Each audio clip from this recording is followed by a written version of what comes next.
વિદ્યાર્થી મિત્રો નમસ્કાર। આજે આપણે ધોરણ 8 થી 12 માં આવતા આર્ટિકલ ગ્રામરના ચેપ્ટરનો ઇંગ્લિશનો અભ્યાસ કરીશું।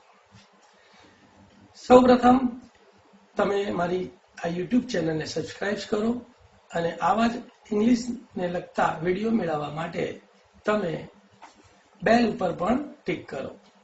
વિદ્યાર્થી મિત્રો આજે આપણે આર્ટિકલ ભણીશું।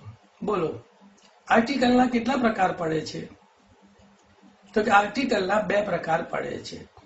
એક ઇનડેફિનેટ આર્ટિકલ, ગુજરાતીમાં કહેવાય અનિશ્ચિત ઉપપદ, જેમાં એ અને એન આવે। નંબર 2 ડેફિનાઇટ આર્ટિકલ, જેને નિશ્ચિત ઉપપદ કહે છે, જેમાં ધ આવે। આપણે એ આર્ટિકલનો નિયમ ભણીશું। કોઈ પણ જાતિવાચક નામનો ઉચ્ચાર વ્યંજનથી થતો હોય, ગુજરાતીના વ્યંજનો ક, ખ, ગ, ઘ, ડેશ ડેશ ડેશ વગેરેથી થતો હોય તો આવા નામની પહેલા એ આર્ટિકલ લાગે છે।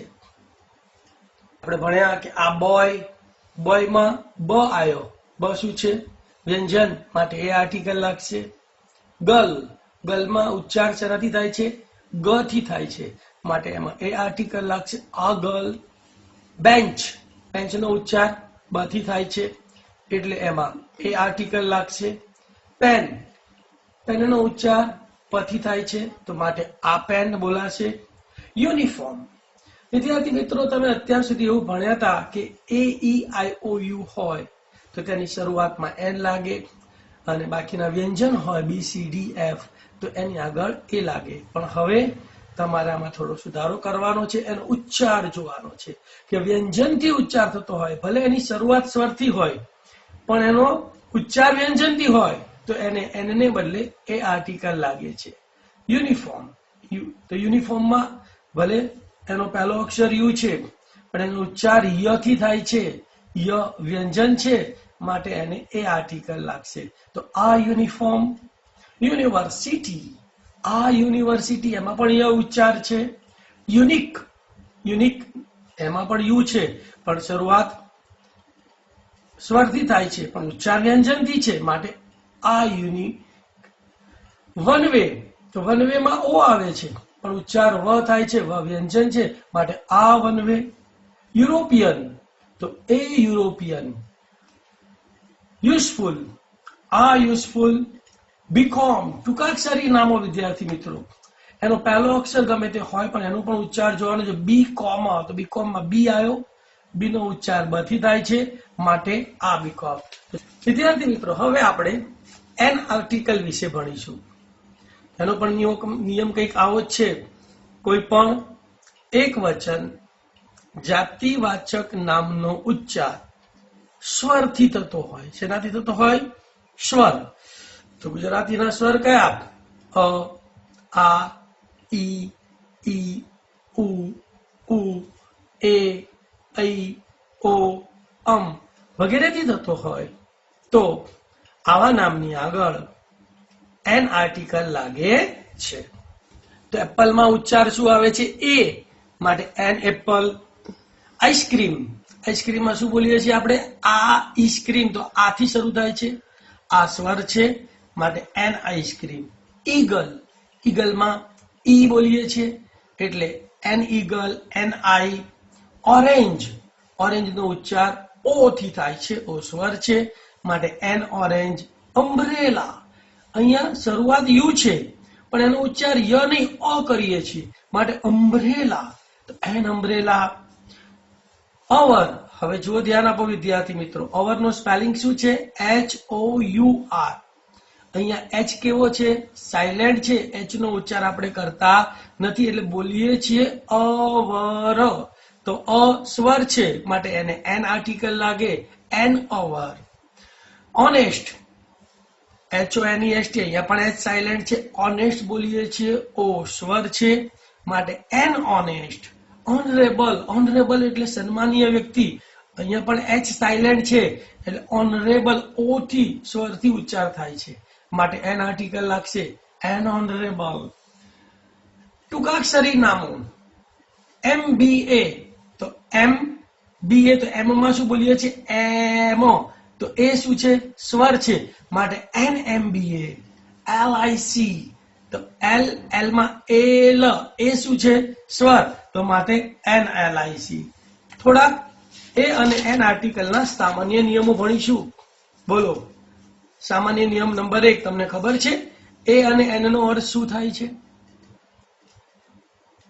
ખબર છે એ અને એન નો અર્થ શું થાય છે? બોલો. નથી ખબર ને? તો એ અને એન નો અર્થ થાય છે એક. એન એપલ, એક સફરજન. આ બોલ, એક દડો. આ પેન્સિલ, એક પેન્સિલ. આ ટોમેટો, એક ટોમેટો. સમજી ગયા ને? તો પહેલો નિયમ છે એ અને એન નો અર્થ એક થાય છે. બહુવચનના નામને એ કે એન આર્ટિકલ લાગતો નથી. શું? બોલો તો. બહુવચનના નામોને એ કે એન આર્ટિકલ લાગતો નથી. આપણે દાખલા તરીકે તમને ઉદાહરણ આપું. I have pens. I have ખાલી જગ્યા પેન્સ. તો ખાલી જગ્યામાં શું આવશે? આમ તો પેનને કયો આર્ટિકલ લાગે? એ. પણ અહીંયા પેનની જગ્યાએ પેન્સ છે, એનું બહુવચન છે, તો અહીંયા આર્ટિકલ ને લાગે ચોકડી આવે. શું આવે? ચોકડી. Give me x. Give me ખાલી જગ્યા એક્સ. તો એક્સ ને એગ હોય તો એક વચનમાં એન આર્ટિકલ લાગે, પણ એનું બહુવચન છે એક્સ, તો બહુવચનને આર્ટિકલ લાગતો નથી, એટલે એક્સ ને આર્ટિકલ લાગશે નહીં. તો ત્યાં શું આવશે? ચોકડી. સંબંધક રૂપો ખબર છે કયા કયા છે? જે માલિકી દર્શાવવા વપરાય છે. માય, યોર, હિઝ, હર. તો જ્યારે વાક્યની અંદર એક વચનના નામની પહેલા સંબંધક રૂપો વપરાયા હોય ત્યારે આવા એક વચનના નામને એ કે એન આર્ટિકલ લાગતો નથી. દાખલા તરીકે ધીસ ઇઝ માય પેન. તો આપણે માય ખાલી જગ્યા પેન લખ્યું હોય તો માયા પેન નથી બોલતા. This is a my pen એવું બોલતા નથી. શું બોલીએ છીએ આપણે? This is my pen. અહીંયા પેનને આર્ટિકલ લાગતો નથી. તો નિયમ છે વિદ્યાર્થી મિત્રો, મનુષ્યના નામને એ કે એન આર્ટિકલ લાગતો નથી. દાખલા તરીકે તે રમેશભાઈ છે. શું થશે અંગ્રેજી? He is Rameshbhai. He is a Rameshbhai બોલાય નહીં. She is Ilaben. તો સી ઇઝ એન ઈલાબેન બોલાય નહીં. ખ્યાલ આવ્યો? પાંચમો સામાન્ય નિયમ છે. બોલો કોઈને આવડે છે? એ અને એન આર્ટિકલ કોને નથી લાગતો? વિદ્યાર્થી મિત્રો, દ્રવ્યવાચક, ભાવવાચક અને જથ્થો દર્શાવતા નામની આગળ એ કે એન આર્ટિકલ લાગતો નથી. દાખલા તરીકે મારે પાણી જોઈએ છે તો હું તમને શું કહીશ? Give me water. એવું નહીં કહું કે ગીવ મી આહા વોટર. એક પાણી શું છે? ગીવ મી ખાલી જગ્યા વોટર લખ્યું હોય તો વોટરમાં ખાલી જગ્યામાં શું આવશે? ચોકડી. કારણ કે વોટર એ દ્રવ્યવાચક નામ છે, એને આર્ટિકલ લાગે નહીં. પરંતુ આની જગ્યાએ તમને આવું કહેવામાં આવે કે ગીવ મી ખાલી જગ્યા ગ્લાસ ઓફ વોટર. તો અહીંયા આપણે વોટરને આર્ટિકલ નથી લગાડતા, ગ્લાસને લગાડીએ છીએ કે મને એક ગ્લાસ પાણી આપો. તો શું થશે?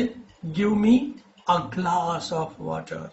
તો દ્રવ્યવાચક નામો, ભાવવાચક નામો, જથ્થો દર્શાવતા નામોની આગળ એ કે એન આર્ટિકલ લાગતો નથી. તો આવા નામો છે, ઉદાહરણ છે વોટર, ટી, પછી ઓઇલ, પેટ્રોલ, કેરોસીન. પછી ભાવવાચક નામોની વાત કરીએ તો લવ, પીટી, કાઇન્ડનેસ. જથ્થો દર્શાવતા નામો તો શુગર, રાઈસ, વીટ, લેન્ડ, મની વગેરે. તો 5 જનરલ નિયમો ભણ્યા આપણે. તો એ અને એન આર્ટિકલની થોડીક સામાન્ય એક્સરસાઇઝો છે જે આપણે એની ચર્ચા કરીશું. તમે જોશો, જુઓ, આ એક્સરસાઇઝ ઉતારી લેજો.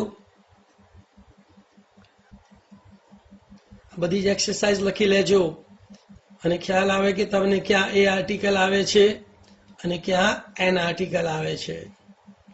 તો વિદ્યાર્થી મિત્રો, તમને ખ્યાલ આવી ગયો? રહેવા દે, ચાલુ રાખજે. કે આપણે એ અને એન આર્ટિકલ ભણ્યા, એનો નિયમ શું હતો? કોઈ પણ નામનો ઉચ્ચાર વ્યંજનથી થાય તો એની આગળ એ આર્ટિકલ લાગે, સ્વરથી થાય તો એની આગળ એન આર્ટિકલ લાગે. ખ્યાલ આવી ગયો ને? તો આજે આપણે આ ચેપ્ટરની અંદર એ અને એન આર્ટિકલનો જ અભ્યાસ કરીશું. તો આ બે આર્ટિકલો તમે મોઢે કરશો તો મને આશા છે કે તમને આર્ટિકલ એ અને એનમાં હવે ક્યારેય ભૂલ પડશે નહીં. જો વિદ્યાર્થી મિત્રો તમને આ વિડીયો સારો લાગ્યો હોય તો તમે અમારી યુટ્યુબ ચેનલને સબસ્ક્રાઇબ કરો અને આ વિડીયાને તમે બીજા વિદ્યાર્થી મિત્રોને પણ શેર કરો. Thank you.